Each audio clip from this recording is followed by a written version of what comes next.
सफ़र ज़रूरी नहीं कि हर बार अच्छा हो। कुछ सफ़र ऐसे भी होते हैं जो आपकी ज़िंदगी भर की यादों में शुमार हो जाते हैं। वो यादें अच्छी हो या बुरी, उससे फ़र्क नहीं पड़ता। फ़र्क तो सिर्फ इस बात से पड़ता है कि अगर उन यादों में एक सफ़र आपका ऐसा हो, जैसे कि आज के इस कहानी में मैं आज आपके सामने पेश करने वाला हूँ। यकीन माने, अगर आप उस जगह होते तो शायद ही बचने के चांसेस होते।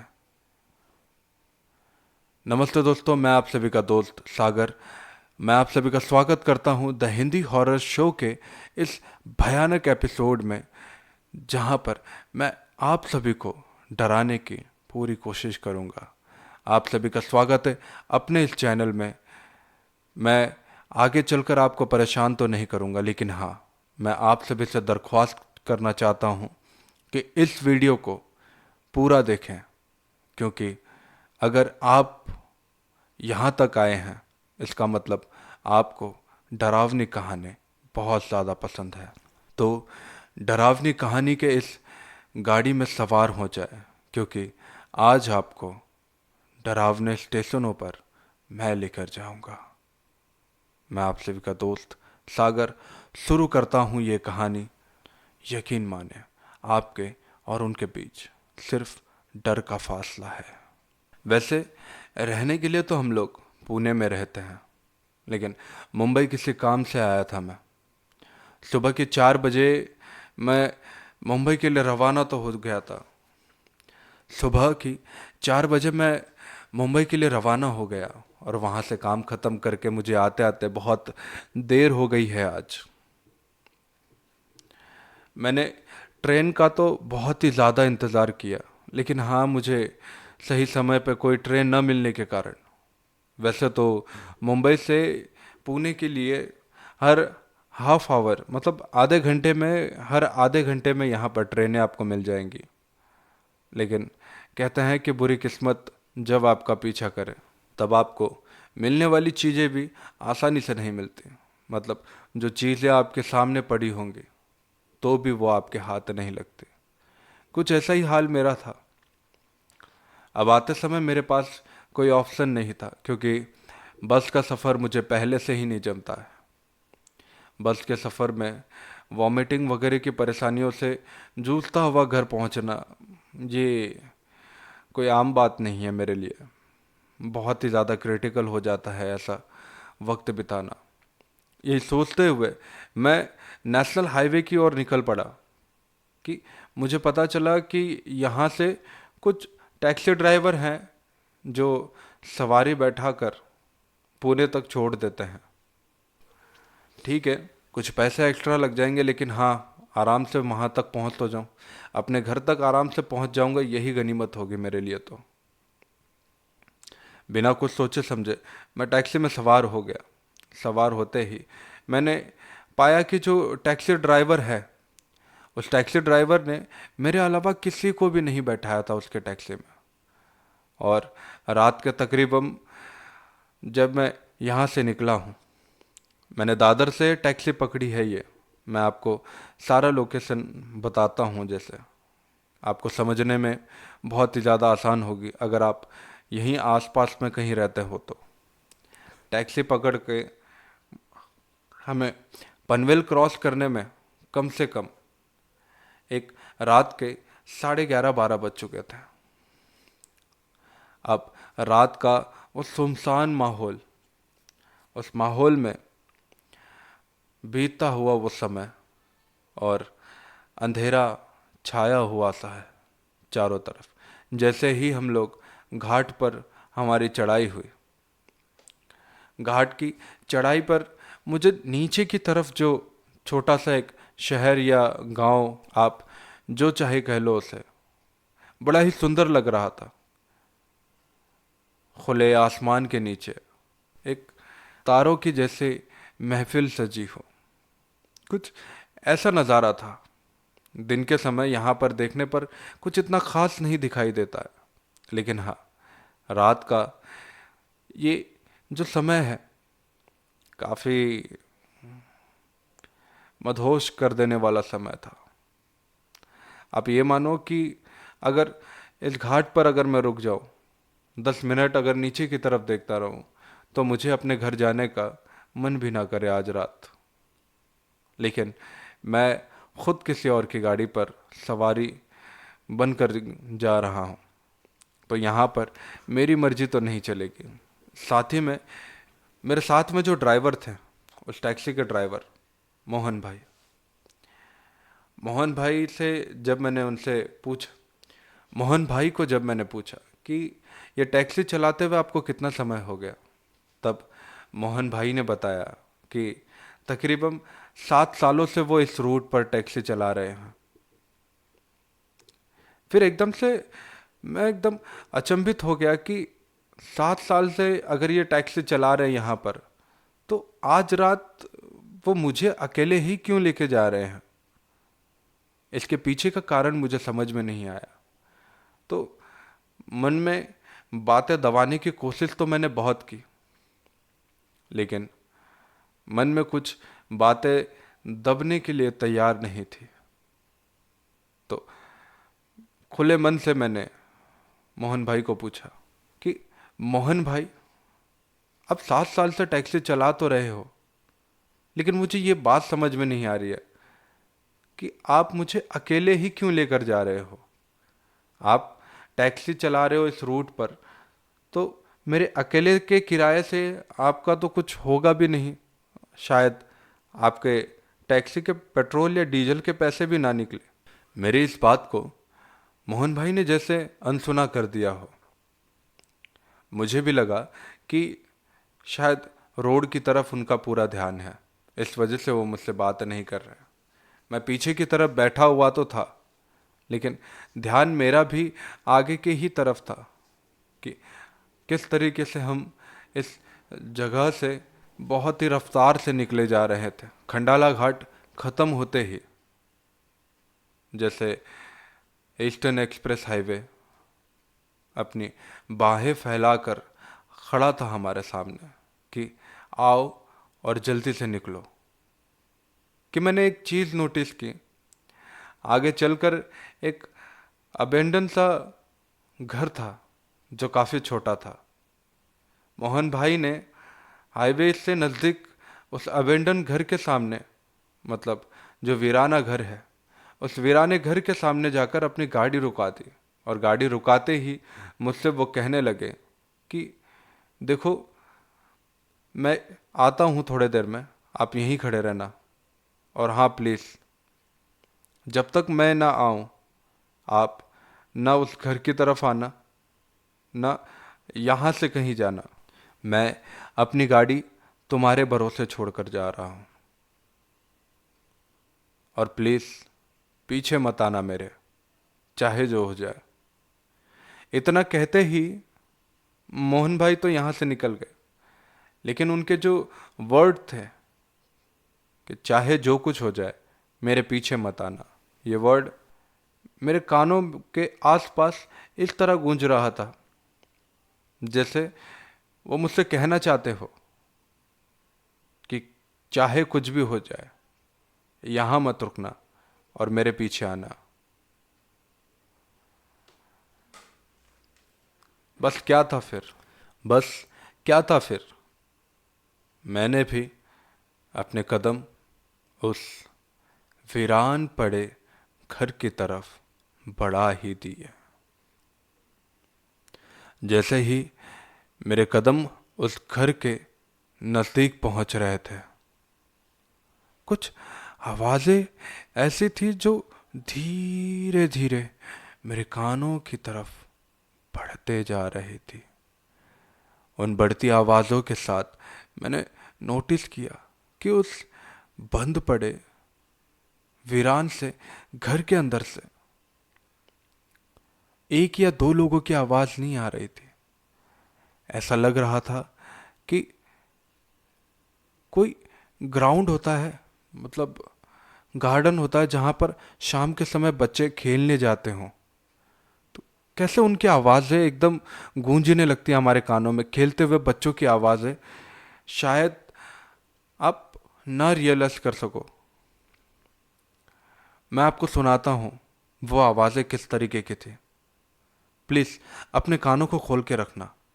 अब वो आवाज़ें आप तक भी पहुँचेगी।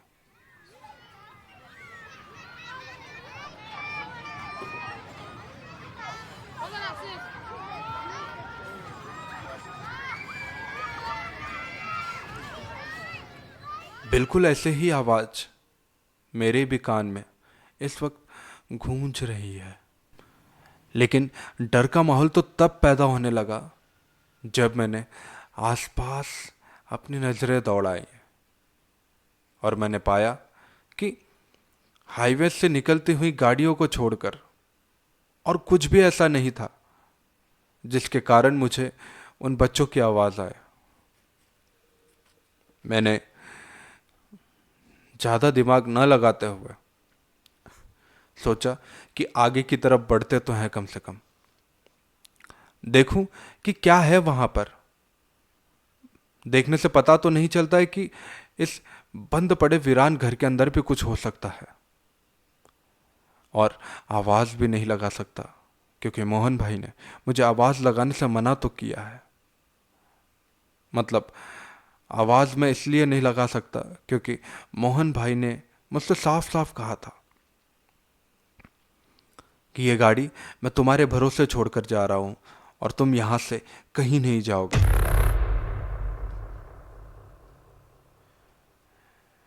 रोड के किनारे खड़ी वो गाड़ी और उस घर और गाड़ी के बीचों बीच खड़ा मैं। कभी एक तरफ मेरी नज़र गाड़ी की तरफ जाती तो एक तरफ उस घर की, कभी एक तरफ मेरी नज़र उस गाड़ी की तरफ जाती और एक बार उस घर की ओर। ये सिलसिला तकरीबन 2 से 3 मिनट तक चला। 2 से 3 मिनट के इस सारे सिलसिले को ख़त्म करती हुई एक आवाज़ ने मुझसे पीछे मुझसे साफ साफ कहा हो जैसे, राहुल वहां क्या कर रहे हो, अंदर आओ। ये सुनकर मेरा तो जैसे ही सांस सूख गया हो, जैसे सांसें आना बंद हो गई हो, जैसे एकदम से मोम के पुतले की तरह मैं यहां पर खड़ा हो गया और आसपास देखने लगा। मैंने पाया यहां पर ऐसा कोई भी नहीं है जो मुझे मेरे नाम से जानता हो सिवाय मोहन भाई के, क्योंकि सफर के दौरान उन्होंने मेरा नाम पूछा था मुझसे। तभी तो मुझे भी उनका नाम पता चला कि उनका नाम मोहन है।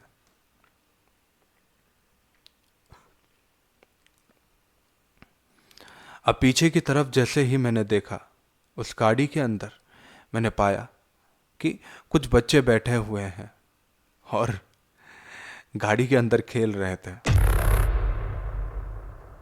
ये हंस के बोलने वाली बात तो नहीं थी, लेकिन हाँ, जब ऐसे सिचुएशन में अगर कोई इंसान आ जाए, उस वक्त इंसान के मन में सिर्फ एक ही बात रह जाती है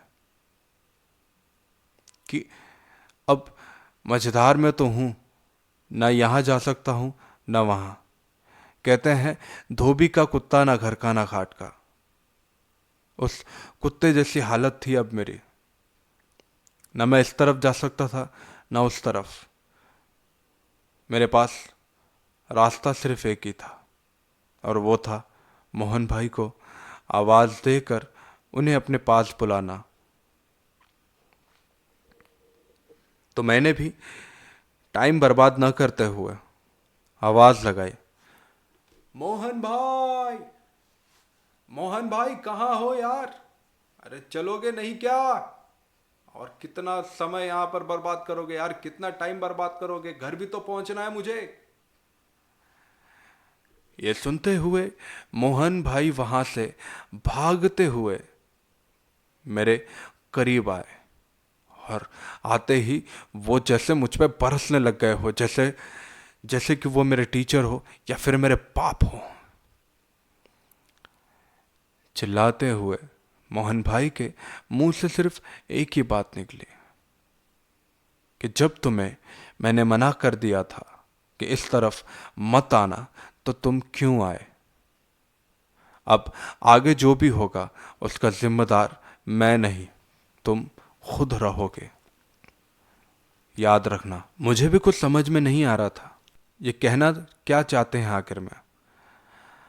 हम लोग धीरे धीरे आगे की तरफ बढ़ते गए। बढ़ते हुए मैंने पाया कि एक आदमी है, वो हाथ दिखा रहा है आगे। शायद कुछ तकलीफ होगी उसे। मैंने मोहन भाई से कहा कि मोहन भाई रुक जाएं, हम लोग उसे भी लेकर जाते हैं। वो बेचारा वहां पर हाथ दिखा रहा है और इस वक्त कोई गाड़ी उसे लिफ्ट नहीं देगी। और आप उससे अपने किराए की भी बात कर लेना, जो भी होगा देख लेना। प्लीज़ उसे रुक, प्लीज़ उसके पास गाड़ी रुका देते हैं और लेकर जाते हैं। मोहन भाई ने भी कुछ वक्त पहले जो हुआ था उस बात को भुलाते हुए गाड़ी रुकाई।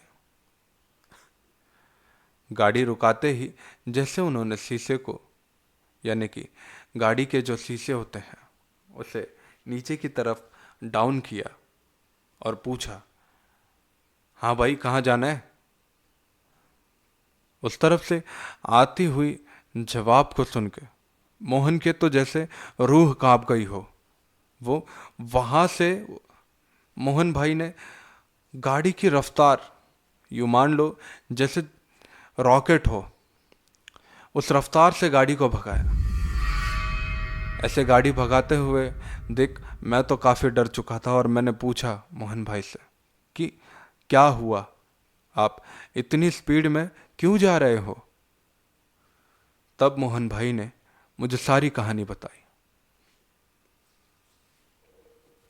मोहन भाई ने बताया कि आज से ठीक 4 महीने पहले वो एक कपल को मुंबई से पुणे की तरफ ले जा रहे थे। जाते समय वो उसी घर के पास में रुके जिस घर के पास में आज तुम और मैं रुके थे, और मैंने तुम्हें आने से मना कर दिया था। उस रात भी यही हुआ था। उन दोनों ने मुझे साफ साफ शब्दों में कह दिया था कि कुछ भी हो जाए आप उस तरफ नहीं आएंगे जब तक हम यहाँ नहीं आ जाते।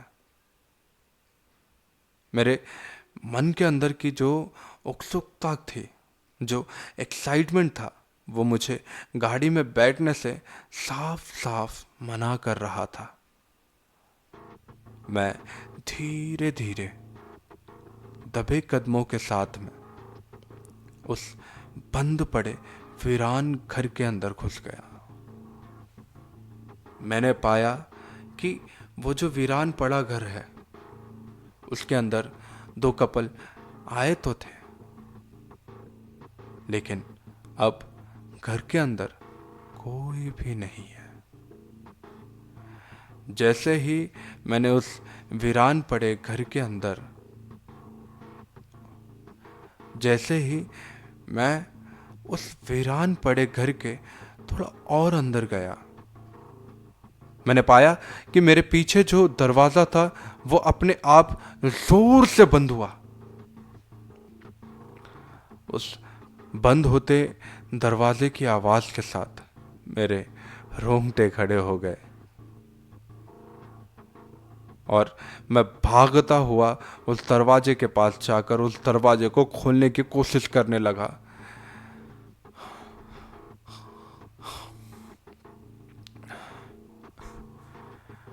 और वो दरवाज़ा नहीं खुला। थोड़े देर बाद मैंने देखा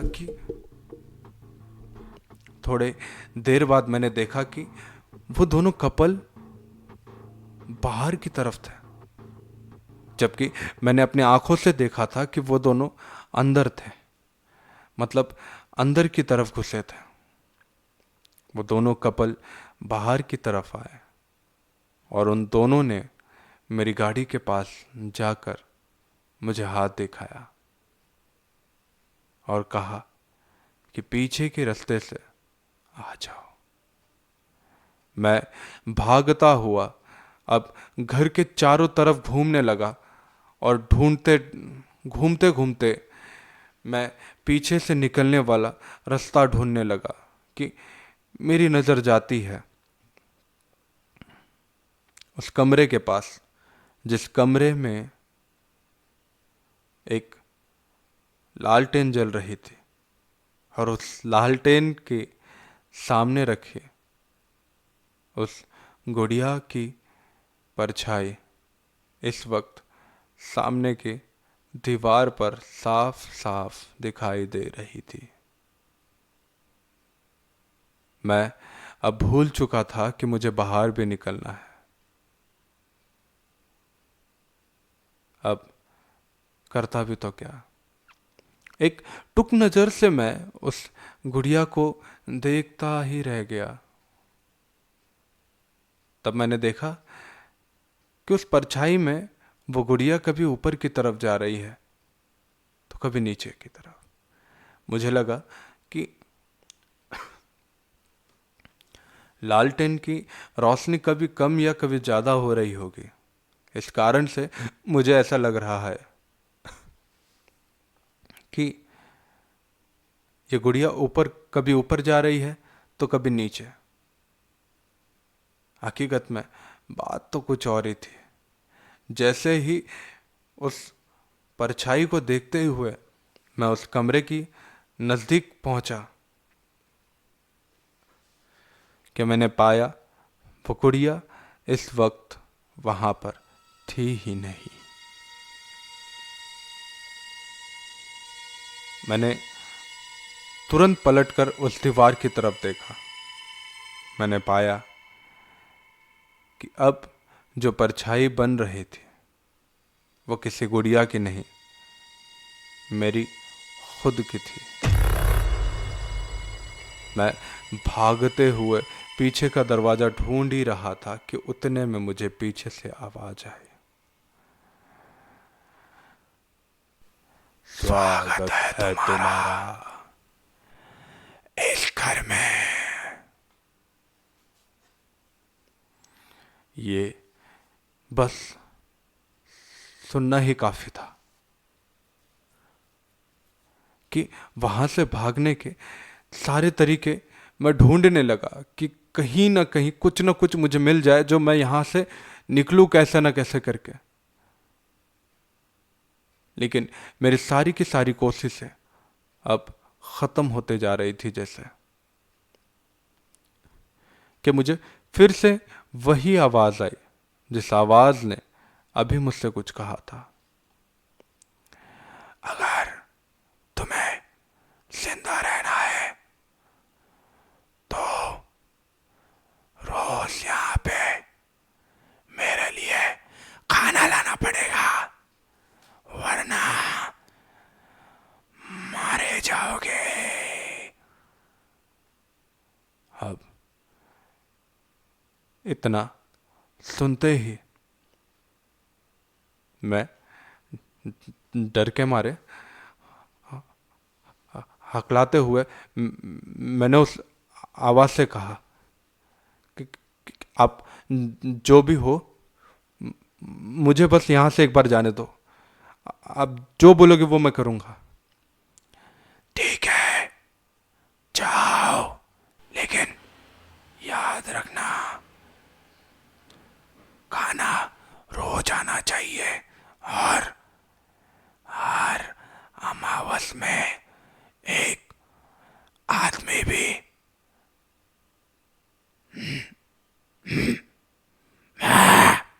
जाओ यहां से। ये सारी बातें तो ठीक थी, खाने तक बात कुछ बड़ी नहीं थी। खाने को तो जो चाहे वो लाकर दे दो, लेकिन दिक्कत सिर्फ इतनी सी थी कि मैं आदमी कहां से लाता। और मुझे कहते हुए बहुत ही शर्म आ रही है। मुझे अब तक ये लग रहा था कि आज अमावस की रात है, जबकि अमावस की रात आज से ठीक 2 दिन पहले थी, और मैंने उनके लिए कोई भी आदमी नहीं लेकर जा पाया। इसलिए आज मैं अपने शरीर के पास गया था कि, किसी ने मेरा शरीर ढूंढा या नहीं। इतना सुनते ही राहुल के जैसे पसीने छूट गए हों कि उसने पाया उस गाड़ी का तो कोई ड्राइवर ही नहीं है, तो ये चल कैसे रही है। राहुल ने बिना कुछ सोचे समझे गाड़ी का हैंड ब्रेक मार दिया और वो गाड़ी गोल घूमते हुए उस हाईवे के पास जाकर